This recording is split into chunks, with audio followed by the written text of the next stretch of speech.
Time to musk up. Wow. Get right into it. Here is the beautiful packaging, as always, from Celine. Kind of matte feel box there. As you can see, there's the notes on the bottom. That's one touch that I definitely like about these fragrances.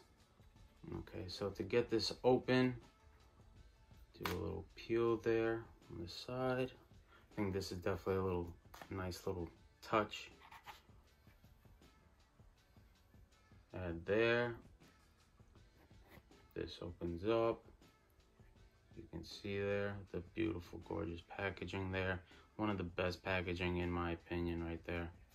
And then you'll see the logo there at the bottom, the top of the cap. Nice magnetic cap, really strong.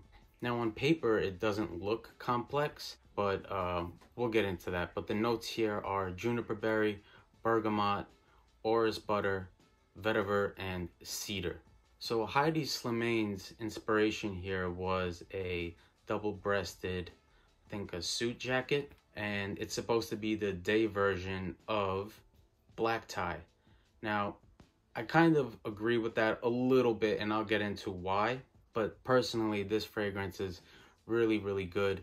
It's not linear. It does have some transitions. It transitions very slowly throughout the wearing, almost like a DJ when it transitions into one song into another. And it's done very smoothly here. When you first spray it on, you definitely get that kind of almost, the bergamot here is like black tea mixing with that icy cool juniper. Then you also get dry, rooty vetiver here.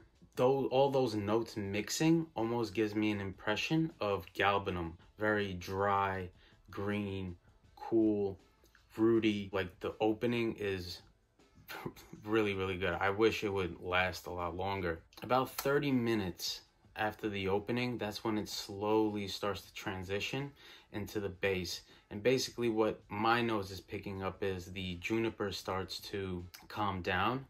And as that happens, the orris butter starts to come in. Now the orris butter here starts off kind of carroty and rooty in the beginning, but the longer the wearing goes, the more buttery, creamy it gets, almost like Dior Homme.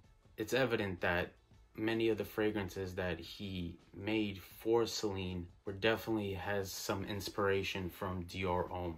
Almost like Dior Homme is the metrosexual brother, and this is the older, kind of more rugged brother, right?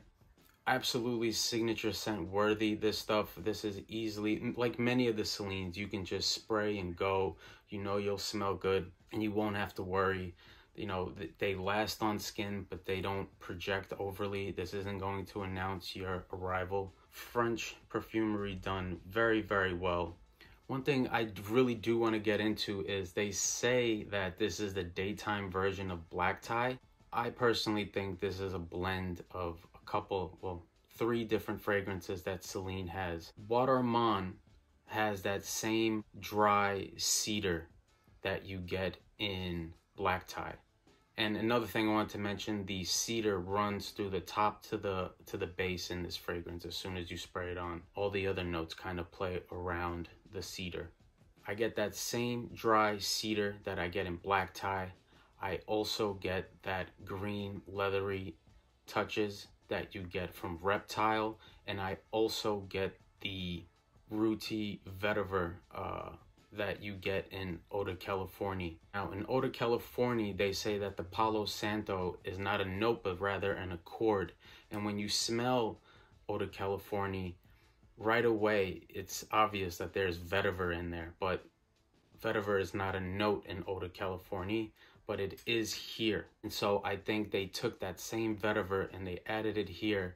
And it's also rather incensey, this fragrance. So I think the rootiness and the vetiver, or should I say the rootiness and the incensiness, is giving me Eau de Californie vibes. And all those fragrances I enjoy as well. I like this more than black tie because although I do enjoy black tie, it's rather on the sweet side, and this one is really not that sweet. Although towards the far dry down, you start to get something that's like vanilla, that dry powdery vanilla that you get in black tie, but there is no note of vanilla here. Honestly, I really do enjoy this release. I think it's really good. Unfortunately, they have raised the prices again, specifically speaking LVMH. When I originally bought all these bottles, they were $220, then they went up to $250, and then they went up to $285 if I'm not mistaken. Now,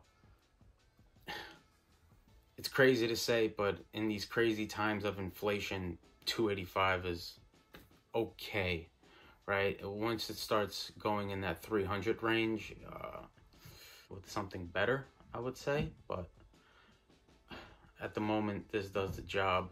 Signature scent worthy fragrances that they make. Nothing complex, but also just really enjoyable to wear.